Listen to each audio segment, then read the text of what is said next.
মঙ্গলবার সন্ধ্যায় গোপন সূত্রে খবরের ভিত্তিতে নাকা চেকিংয়ের সময় দুজন যুবককে একটি 4 চাকা গাড়িসহ গ্রেপ্তার করল মালদার বৈষ্ণবনগর থানার পুলিশ।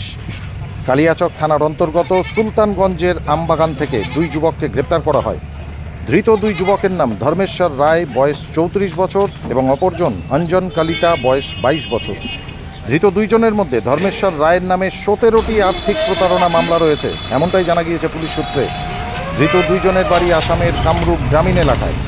একটি থর গাড়ি আটক করেছে পুলিশ। পুলিশ সূত্রে আরও জানা গিয়েছে, সেই গাড়িতে ধৃত 2 যুবক আসাম থেকে কলকাতার উদ্দেশ্যে রওনা দেয়।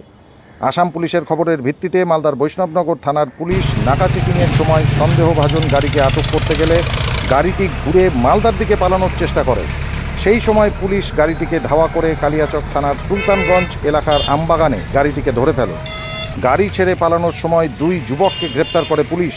বুধবার ধৃত 2 জনকে 10 দিনের পুলিশি হেফাজতের আবেদন জানিয়ে মালদা জেলা আদালতে পেশ করে বৈষ্ণবনগর থানার পুলিশ।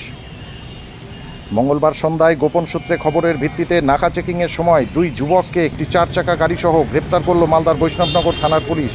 কালিয়াচক থানার অন্তর্গত সুলতানগঞ্জের আমবাগান থেকে 2 যুবককে গ্রেপ্তার করা হয়। ধৃত 2 যুবকের নাম ধর্মেশ্বর রায় এবং অপরজন অঞ্জন কালিতা। ধৃত 2 জনের মধ্যে ধর্মেশ্বর রায়ের নামে 17টি আর্থিক প্রতারণা মামলা রয়েছে, এমনটাই জানা গিয়েছে পুলিশ সূত্রে। ধৃত 2 জনের বাড়ি আসামের কামরূপ গ্রামীণ এলাকায়।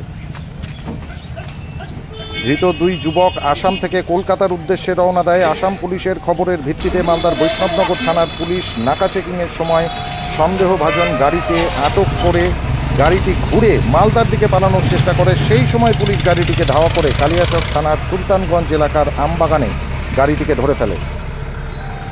ধৃত 2 যুবককে 10 দিনের পুলিশি হেফাজতের আবেদন জানিয়ে মালদা জেলা আদালতে পেশ করে বৈষ্ণবনগর থানার পুলিশ। মালদা কালিয়াচক থেকে ঝন্টু মণ্ডলের রিপোর্ট, সংবাদ বাংলা টিভি।